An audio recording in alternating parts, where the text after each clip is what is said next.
Hello and welcome to the Week 6 Fast 5 Fantasy Football Podcast, the fastest way to get your fantasy team rolling again. Let's start with the injury report. The biggest news from this past Sunday was the injury to Packers quarterback Aaron Rodgers, who will now be replaced by Brett Hundley. Now, Brett Hundley shouldn't be considered a fantasy-relevant quarterback now that Aaron Rodgers is out. There's a reason why Aaron Rodgers is considered to be the best of all time by some.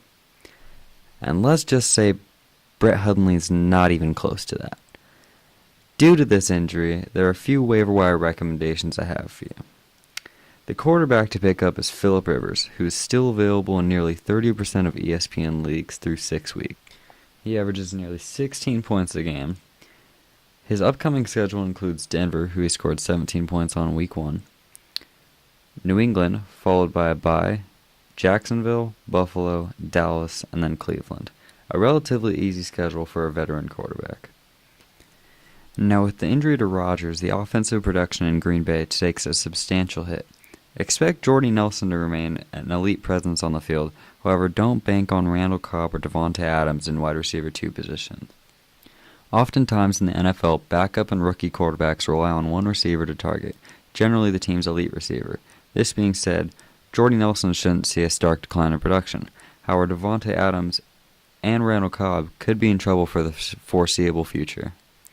A player to look at to replace them is Nelson Agholor of the Eagles, who has a touchdown in each of his last 2 games, and looks like a strong option opposite of tight end Zach Ertz. He's available in 64% of ESPN leagues. His schedule ahead, however, won't be the easiest, as they face San Francisco, Washington, Denver, Dallas, and Chicago through Week 12. He is still worth solid flex consideration and definitely a roster spot. Now, special consideration goes out to Adrian Peterson, who was recently traded to the Arizona Cardinals.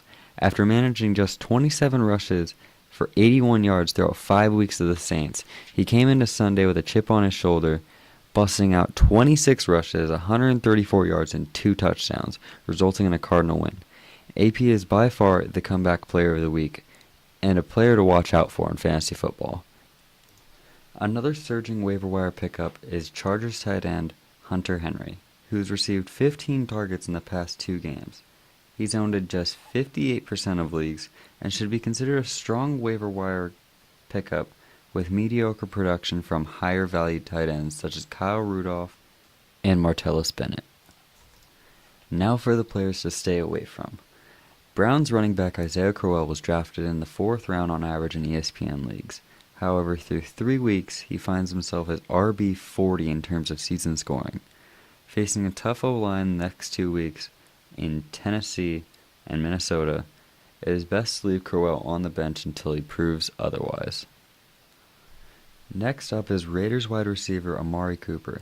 He's slid down to wide receiver 73 in terms of season scoring after being drafted on average in the late 2nd round or early 3rd round in ESPN leagues.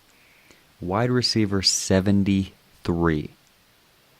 Cooper's fallen victim to what plagued him all throughout his rookie year, drop passes. As Michael Crabtree establishes himself as the clear number 1, it'll be interesting to see whether or not Cooper is able to bounce back or continues. Now, recently it was announced that Ezekiel Elliott must serve his 6-game suspension, which was previously lifted earlier this year. With Zeke out and the ability for any running back to succeed behind that Cowboys O-line, look to secure either Alfred Morris or Darren McFadden. While McFadden rushed for over 1,000 yards in 2015 following his not-so-great tenure in Oakland, I believe Alfred Morris will receive the bulk of the rushing load. Alfred Morris, however, isn't as good of a pass catcher, so running either running back may be viable in deeper leagues. However, I give the slight nod to Morris to earn his place after his departure from Washington. That's going to be it for the Fast 5 Fantasy Football Podcast. Tune in next time to find out who's hot, who's not, and all your other fantasy relevant news.